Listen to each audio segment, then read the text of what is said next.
पीठ घेतले 2 वाट्या, छोटी वाटी रवा घेतला, बारीक रवा घेतला,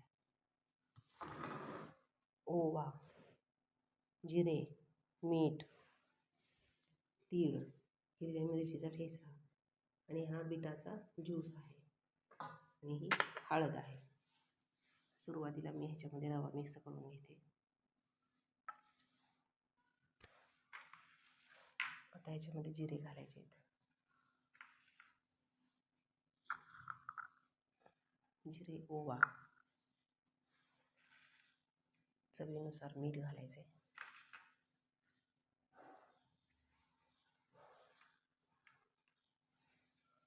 हिरव्या मिरचीचा ठेचा घालायचा.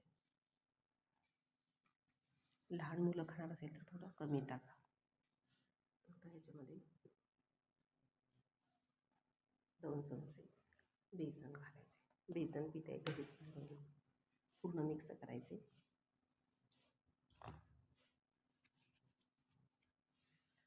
आता बीटचा त्याला ह्याच्यातला छोटा गोळा घेऊन पातळ पोळी लाटून घ्यायची. तीळ लावून एकदम पातळ पोळी लाटून घ्यायची. अशी एकदम पातळ लाटायची. करंजीच्या चमच्याने त्याला अशा रेषा मारून घ्यायच्या छोट्या छोट्या.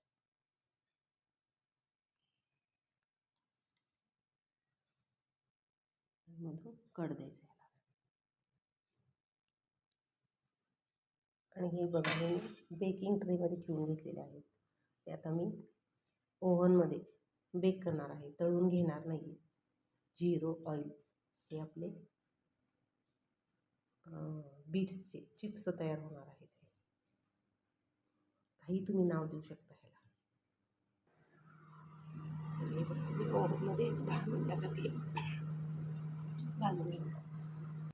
हे बघा, आपले फिंगर चिप्स तयार झालेले आहेत. किती मस्त झालेत बघा. 0 ऑइल रेसिपी आहे. एक मी तुम्हाला तोडून दाखवते. बघा किती खुसखुशीत झालाय. किती मस्त झालंय बघा, क्रिस्पी, कुरकुरीत. तरी तुम्हाला बीटचीही बनवलेली आहे. ही रेसिपी आवडलीच माझ्या चॅनलला लाईक, शेअर आणि सबस्क्राईब. धन्यवाद.